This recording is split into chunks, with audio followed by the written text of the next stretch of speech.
Presidente della Fondazione Maria Grazia Santoro, a Roma per un'occasione straordinaria per la Fondazione. Sì, oggi è davvero una giornata speciale perché con questa presentazione di questo portale Visit Dolomites riusciamo davvero a dare finalmente un'immagine unica di questo territorio, un territorio assolutamente straordinario che pone la sfida della governance delle aree vaste tra differenti enti e soggetti. In questo territorio infatti ci sono 5 province, 2 a statuto speciale come la provincia di Trento, la provincia di Bolzano, la provincia di Belluno e la provincia di Udine e di Pordenone e 3 regioni, Trentino Alto Adige che è a statuto speciale attraverso le sue province, la regione Friuli Venezia Giulia sempre a statuto speciale e la regione Veneto.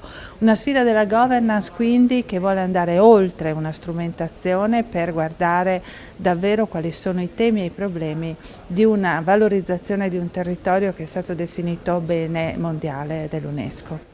Assessore, per Friuli Venezia Giulia questa è un'opportunità importante anche dal punto di vista turistico. Ricordiamo il rilancio che ha avuto il settore e anche per il territorio regionale. Sì, credo che per il Friuli Venezia Giulia sia davvero importante riconoscersi nel bene dolomitico, anche perché uno dei simboli, che è il campanile di Val Montanaia, è proprio nella nostra regione. E quindi la nostra pluridimensionalità, dal mare alla montagna, alle Dolomiti, alle zone più impervie. Ricordiamo che il riconoscimento UNESCO è giunto a questo bene anche grazie alla quantità di biodiversità e di natura che nella parte del Friuli c'è in queste aree.